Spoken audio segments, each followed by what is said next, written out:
We now have a list nobody can quietly rewrite, and thousands of strangers agreeing which list is real.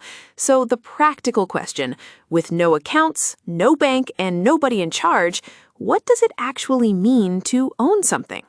Throw away the picture in your head. There is no coin, no file on your computer that is the money, no folder with your name on it. Search every machine on the network and you will not find an object that is yours. All that exists is the list, and the list is a history of transfers. 10 went from this address to that one.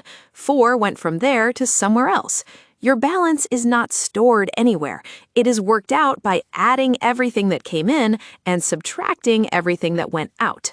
So if there is no coin, what are you holding? A key. Remember the key pair from our cryptography series? 2 keys that belong together. You publish one and keep the other forever.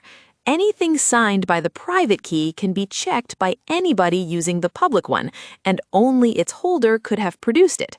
That is the entire ownership model.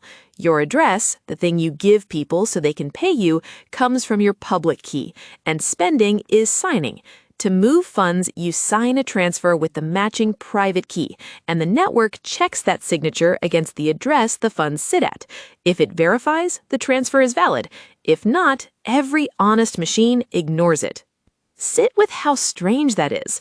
Ownership is not a record saying this belongs to you. It is the ability to produce a signature.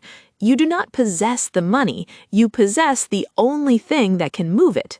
Which means something people find genuinely uncomfortable. There is nobody to appeal to. Lose that private key and the funds do not go anywhere. They sit at that address forever, visible to the world, permanently unspendable, because the one thing that could authorize a transfer no longer exists. No reset link, no support line, no identity check, because the system has no idea who you are, and never did. And it cuts the other way. If somebody copies your private key, they need not break in anywhere. They sign a transfer and the network accepts it because it cannot tell the difference between you and anybody else holding that key. Nothing to detect. The signature is perfectly valid. So pause and think what that trade really is. A bank can reverse a fraudulent payment, freeze an account, let you back in when you forget your password.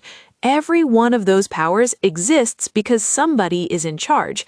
Remove that person and you get a system nobody can censor or seize from, and lose every one of those protections. Not a flaw, the same property viewed from 2 sides.